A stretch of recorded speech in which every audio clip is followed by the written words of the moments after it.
Tayong lahat ay nagkatipon sa ngalan ng Ama at ng Anak at ng Espiritu Santo. Amen.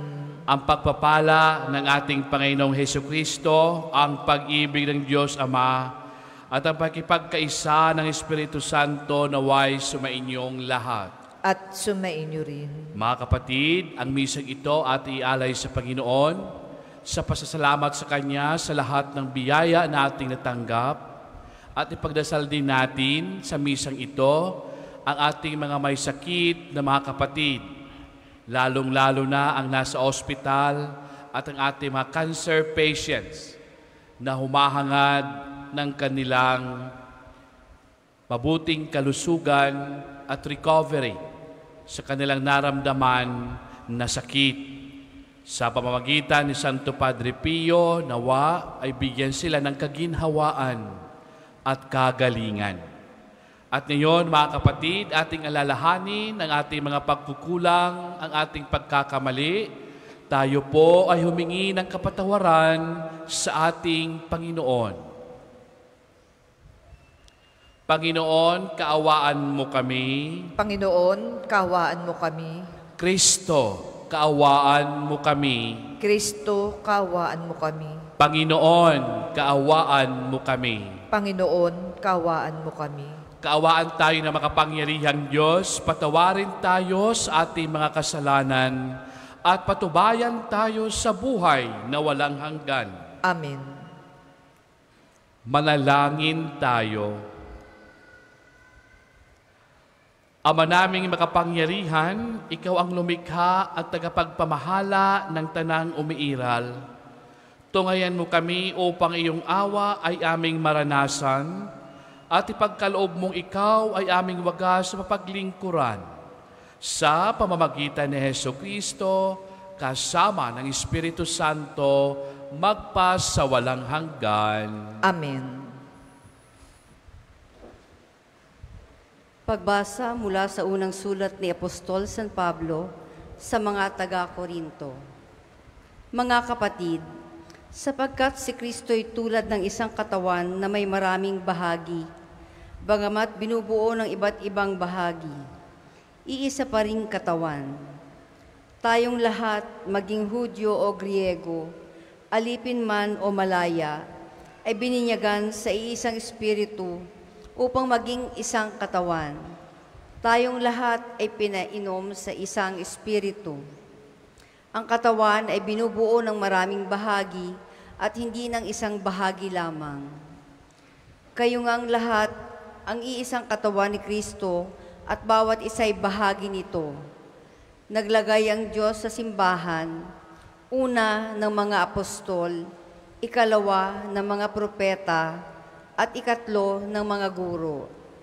Naglagay rin siya ng mga gagawa ng mga kababalaghan, mga magpapagaling ng mga may sakit, mga tagatulong, mga tagapangasiwa, at mga nagsasalita sa iba't ibang wika.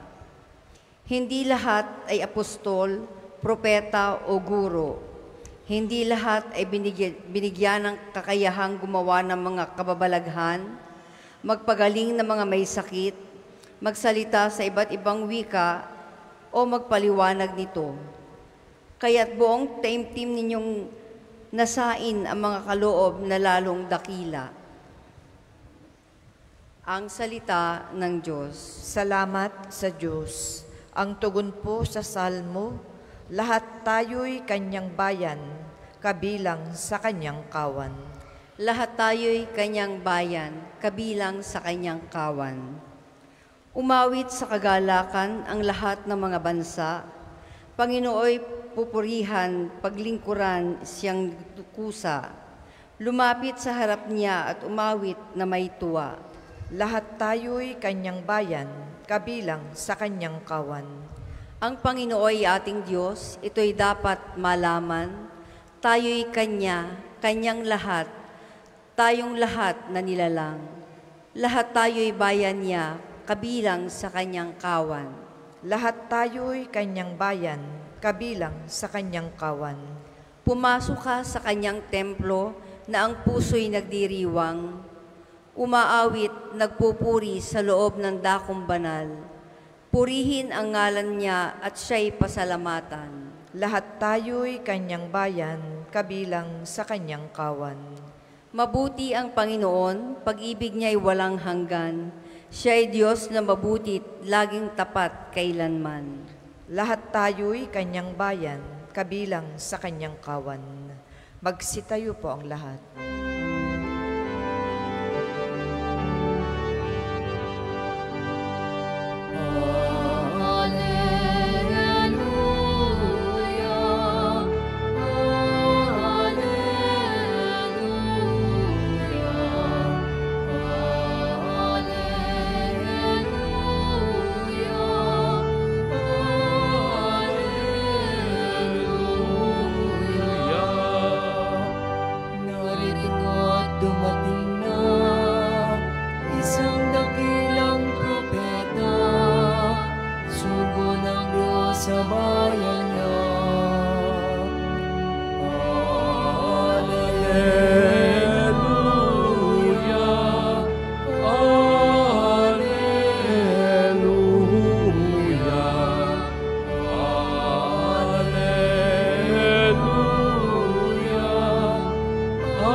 Sumainyo ang Panginoon At sumainyo rin.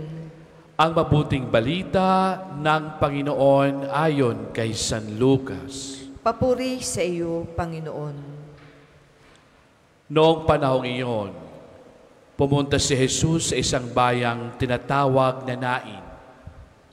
Sumama sa kanya ang kanyang mga alagad at ang napakaraming tao.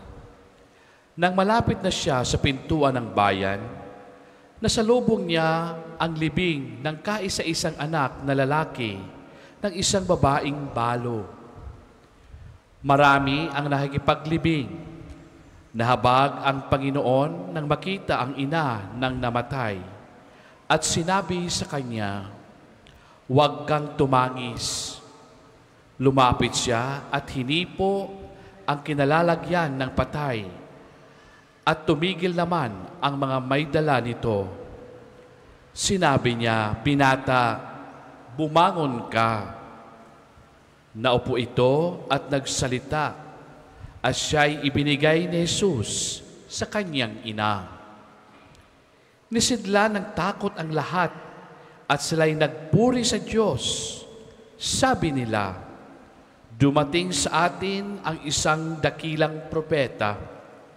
Nilingap ng Diyos ang kanyang bayan at kumalat sa buong Hudiya at sa palibot ng lupain ang balitang ito tungkol sa kanya."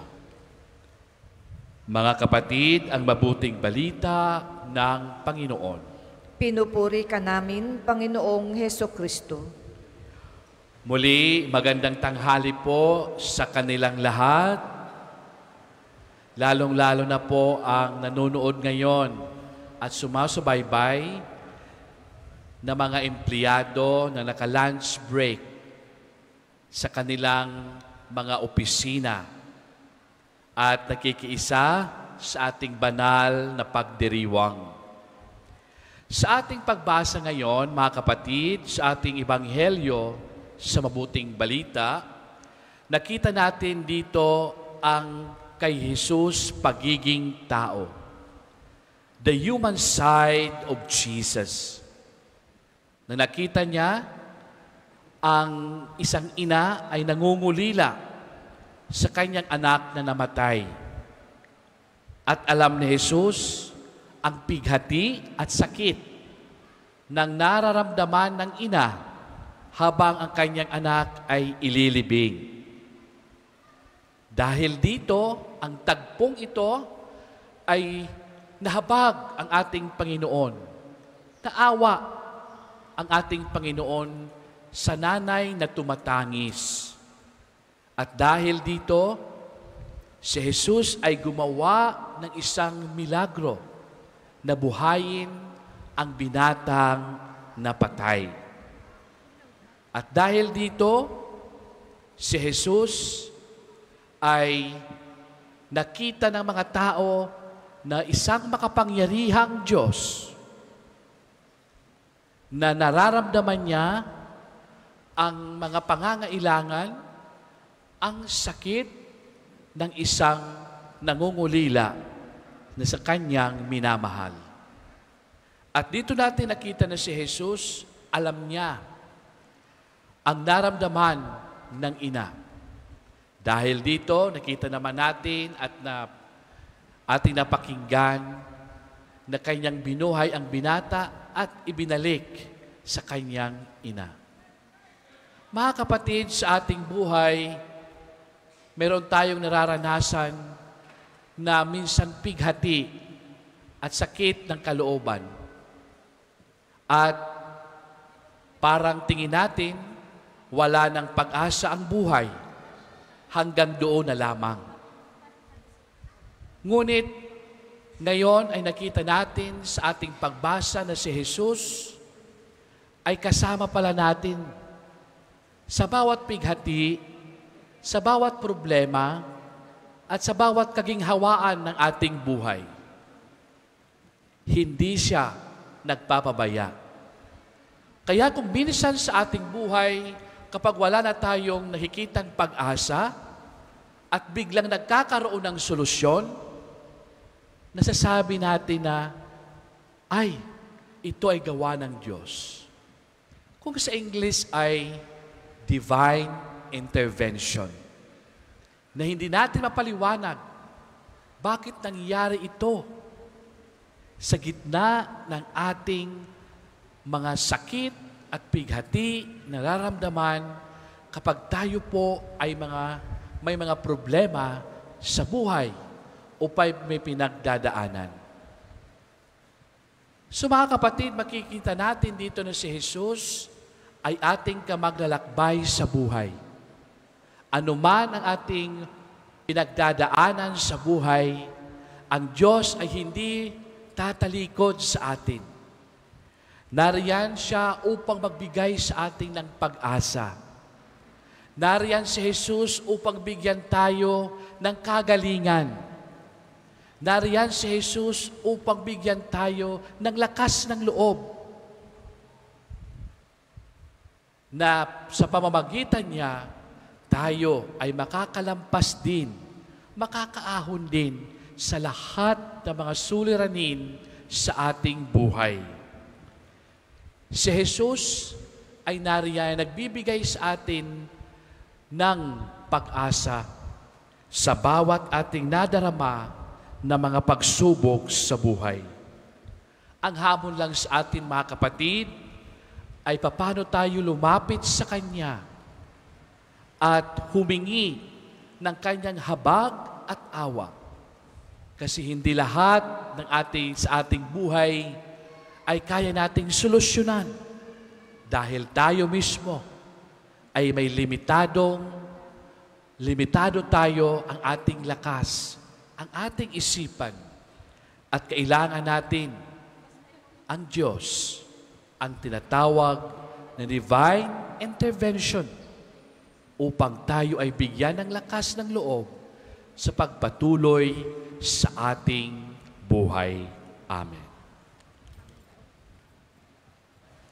Para po sa mga maghahandog ng sobre, pakihulog na lamang po sa buslo.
Magsitayo po ang lahat. Manalangin kayo mga kapatid upang hain natin ay kalugdan ng Diyos Amang makapangyarihan. Tanggapin nawa ng Panginoon itong paghahain sa iyong mga kamay, sa kapurihan niya at karangalan, sa ating kapakinabangan at sa buong sambayanan niyang banal. Ama naming lumikha, maawain mong dinggin ang aming mga pithaya at paunlakan mo ang paghahaing aming inahanda upang ang mga handog ng bawat isang nagbigay para sambahin ang banal mong ngalan ay magkamit ng karagdagan mong kasiyahan. Sa pamamagitan ni Jesucristo, kasama ng Espiritu Santo, magpas sa walang hanggan. Amen. Sumainyo ang Panginoon. At sumainyo rin. Itaas sa Diyos ang iyong puso at diwa. Tinas na namin sa Panginoon. Pasalamatan natin ang Panginoong ating Diyos. Marapat na siya ay pasalamatan. Ama naming makapangyarihan, tunay kang marapat na ikaw aming pasalamatan. Pinagbibigyan mong ito'y aming maihayag, kahit na ito'y walang anumang maidaragdag. Sa kadakilaan sa iyo ay likas. Ang pagpupuri namin ang nakikinabang ay kami ring iyong pinakikiharapan sa pamagitan ng iyong anak na minamahal. Kaya kaisa na mga anghel na nagsisiawit ng papuri sa iyo, nang walang humpay sa kalangitan, kami nagbubunyi sa iyong kadakilaan.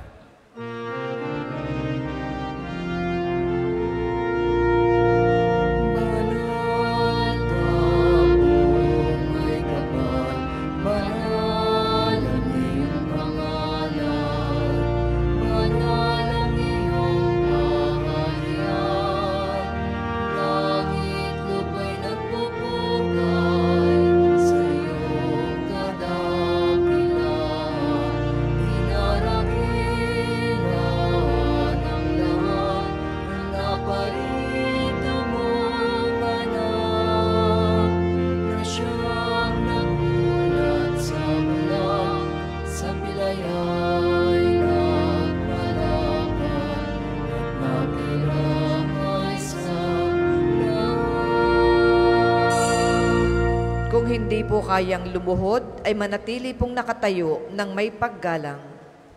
Ama naming banalo kang bukal, tanang kabanalan, kaya't sa pamagitan yung Espiritong ngayong banal ang kaloob na ito, upang para sa amin maging katawan at dugo ng aming Panginoong Heso Kristo. Bago pinagtiis ang kusang loob na maging handog, hinawakan niyang tinapay, pinasalamatan kanya, ipinaghati-hati ninyo, inabot sa kanyang mga alagad at sinabi, tanggapin lahat ito at kanin. Ito ang aking katawan na ihahandog para sa inyo.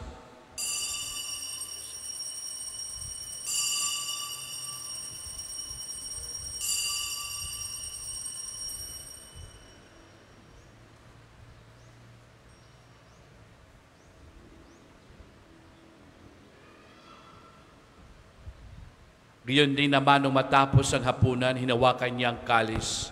Muli kanyang pinasalamatan. Inabot niya ang kalis sa kanyang mga alagad at sinabi, tanggapin lahat ito at inumin. Ito ang kalis ng aking dugo ng bago't walang hanggang tipan.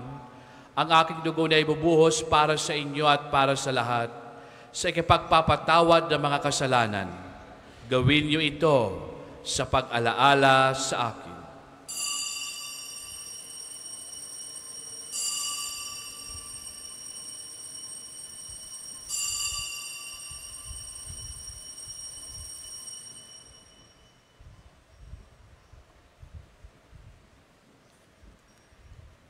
Ipagbunyi natin ang misteryo ng pananampalataya. Si Kristo'y namatay, si Kristo ay nabuhay, si Kristo'y babalik sa wakas ng panahon. Ama, ginagawa namin ngayon ang pagkalala at pagkamatay at muling pagkabuhay niyong anak. Kaya't inaalay namin sa iyo ang tinapay nagbibigay buhay tangkali sa kakaloob ng kaligtasan. Kami nagpapasalamat dahil kami narapat tumayo sa harap mo para maglingkod sa iyo. Isinasamo namin kami magkasalo-salo sa katawan at dugo ni Kristo ay mabuklod sa pagkakaisa sa pamamagitan ng Espiritu Santo. Amalingapin mo simbang laganap sa buong daigdig. Puspusin mo kami sa iyong pag-ibig, kaisa ni Francisco ang aming Papa, at ni Gilbert ang aming Obispo at tanang kaparian. Alalahan mo rin ang kapatid naming nahimlay na pag-asang sila'y muling mabubuhay. Yun din ang lahat na mapumanaw. Kaawaan mo sula't patuloyin sa iyong kaliwanagan. Kaawaan mong pangindapatin kaming lahat na makasalo sa iyong buhay na walang wakas. Kaisa na mahal na Birhen Maria, Ina ng Diyos, ni San Jose ang kanyang kalinis-linisang esposo, kaisa na mga apostol at lahat ng mga banal na namuhay dito sa daigdig na kalugod-lugod sa iyo, maipagdiyumang nawa namin ng pagpupuri sa ikararangal mo sa pamamagitan ng anak na aming Panginoong Heso Kristo. Sa pamamagitan ni Kristo, kasama niya at sa Kanya, ang lahat ng parangal at papuri ay sa iyo, Diyos amang makapangyarihan, kasama ng Espiritu Santo, magpa sa walang hanggan.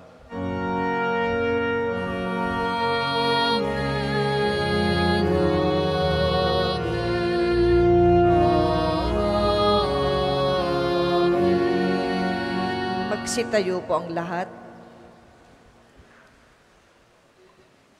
Sa tagubili, nagagaling na utos sa turo ni Jesus na Panginoong nating Diyos, ipahayag natin ng lakas loob.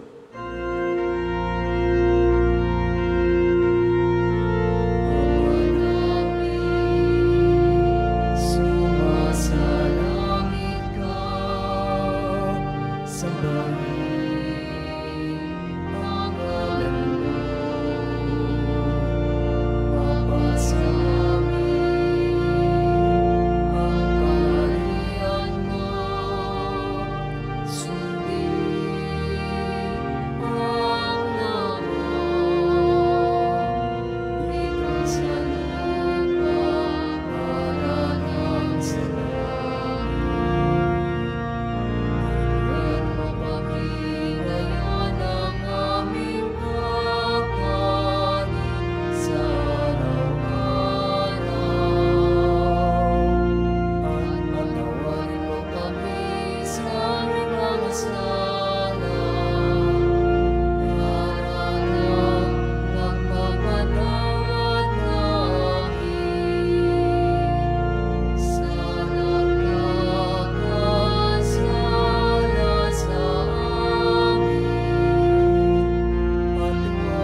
Hinihiling namin kami Diyos sa lahat ng masama, pagkalooban ng kapayapaan araw-araw, iligtas sa kasalanan, layo sa lahat ng kapahamakan, samantalang aming pinanabikan ng dakilang araw na nagpapahayag ng tagapagligtas naming na si Heso Kristo. Sapagkat iyo ang kaharian at ang kapangyarihan at ang kapulihan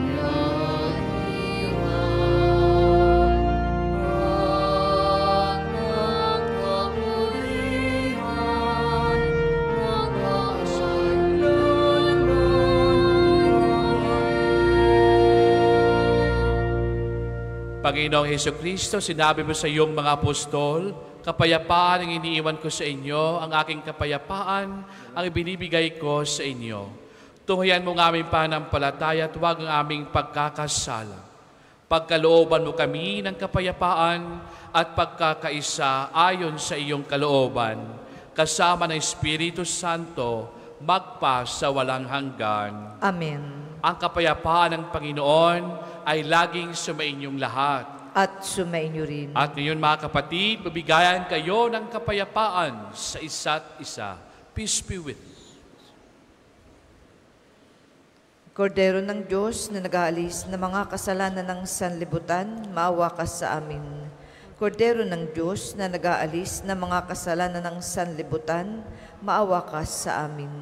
Kordero ng Diyos na nag-aalis ng mga kasalanan ng sanlibutan, ipagkaloob mo sa amin ang kapayapaan. Kung hindi po kayang lumuhod, ay manatili pong nakatayo ng may paggalang.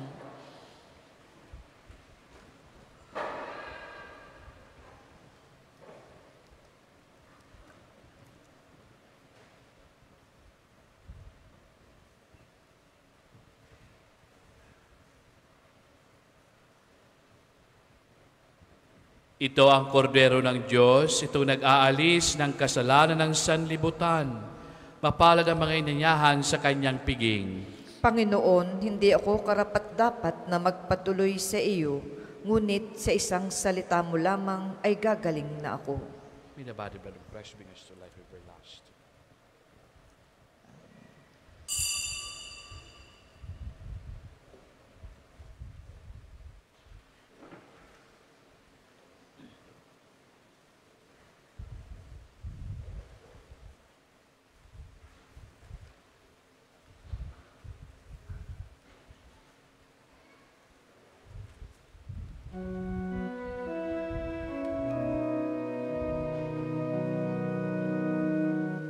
Sikat ng umaga,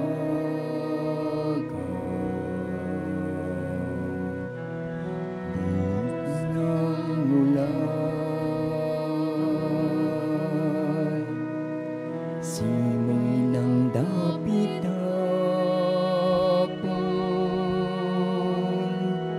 sinag ng buwan,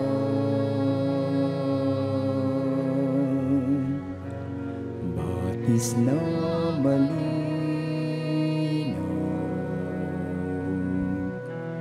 dagat na bugaw,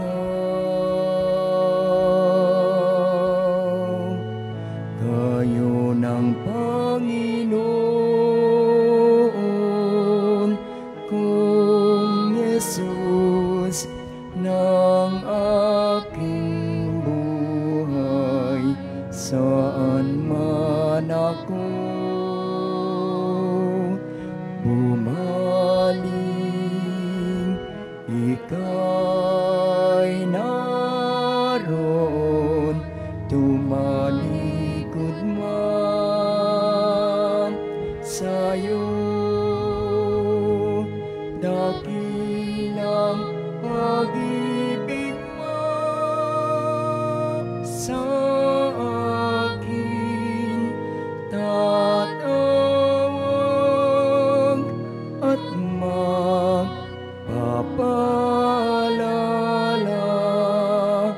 ako'y iyong giligiliw at siyang itatapat sa puso. Ang second collection po ay para sa patuloy na pagpapaunlad ng parokya at pambansang dambana ni Santo Padre Pio at para sa mga pangangailangan ng matatanda at may sakit na mga pari ng Archdiocese ng Lipa. Salamat po sa inyong handog. Saan man ako bumaling, ika'y naroon, tumalikod man sa'yo. Dakilang pag-ibig mo sa akin, tatawag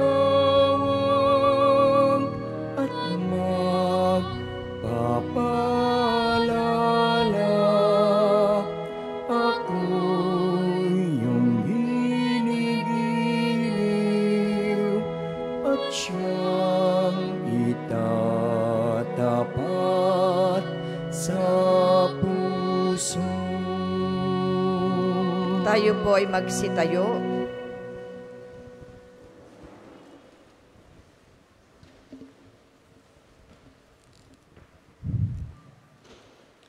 Manalangin tayo.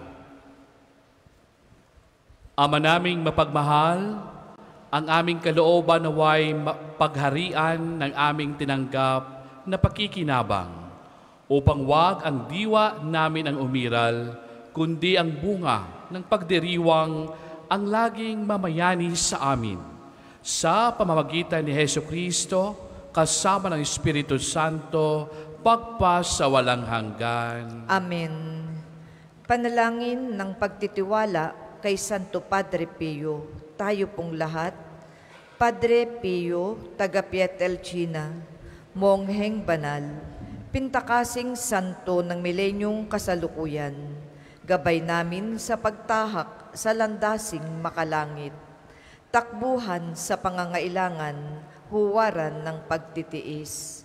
Sa'yo namin inilalapit aming mga kagipitan, sa'yo po ibinibilin kalusugan at kabuhayan.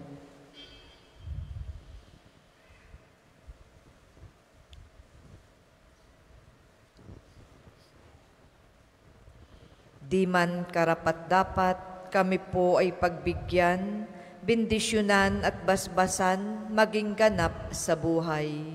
Lumayo nawa kami, umiwas sa kasalanan, lumapit lagi sa Diyos, maging matatag at matibay. Sa mabuting balita ng pagliligtas, turuan mo kami nawa. Sa tuwina ay makinig, magnilay at sumampalataya. Amin pong pakiusap itong mga kahilingan. Puso ay nagsisisi, nagtitikang taimtiman. Di na muling magkasala, sunod lagi sa Diyos Amang, kaisa ng Espiritu at ni Jesus na tagapamagitan. Amen. Ang lahat po ay magsiupo para po sa mga patalastas. Una, sa inyong pagdalaw sa pambansang dambana, mangyaring pakaingatan ang inyong mga personal na gamit. Hangad namin ng isang matiwasay at maayos na pagbisita sa National Shrine.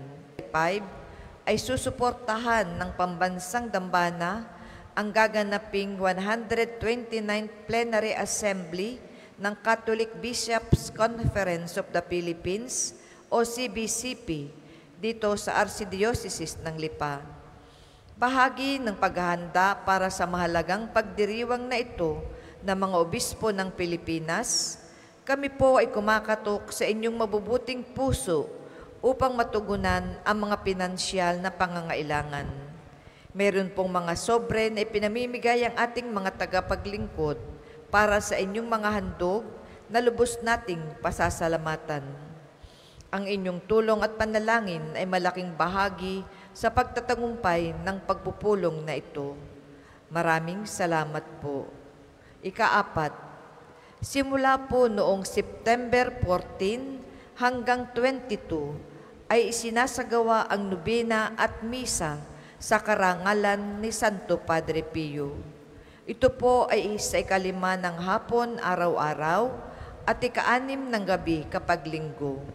Mangyaring magabayan po kayo ng mga hanay na gawain na makikita sa screen, sa ating Facebook page at sa mga tarpaulin sa paligid ng dambana.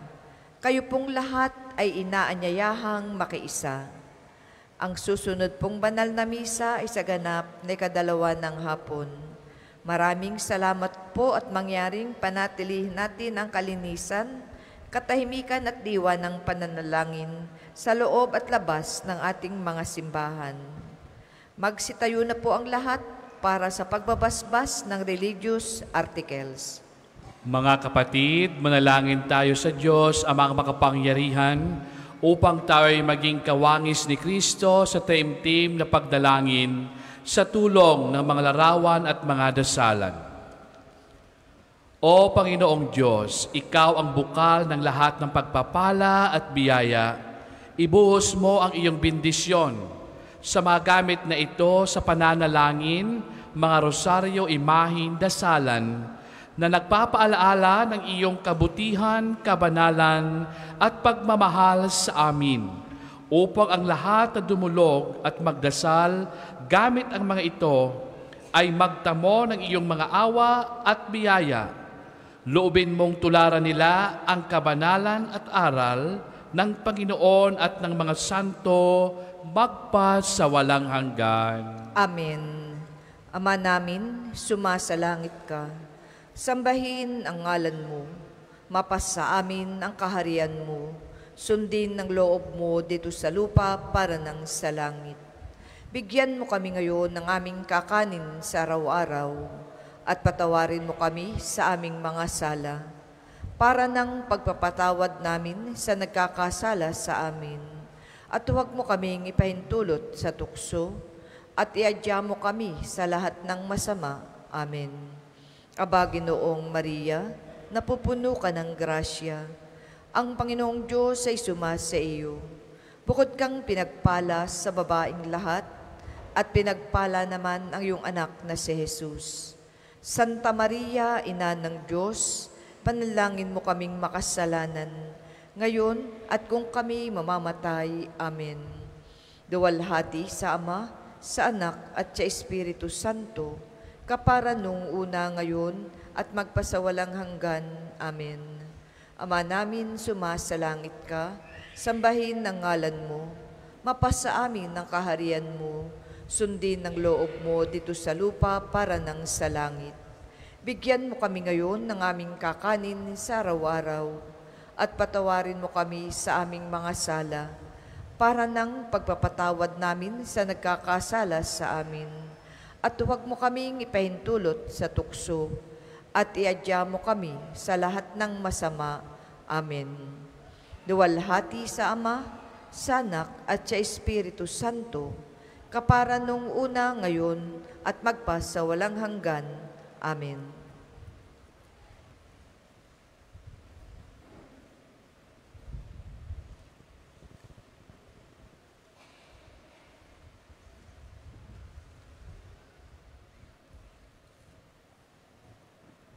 Sumainyo ang Panginoon.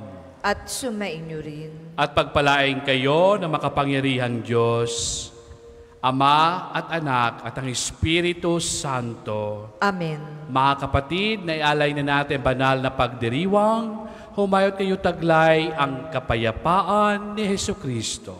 Salamat sa Diyos.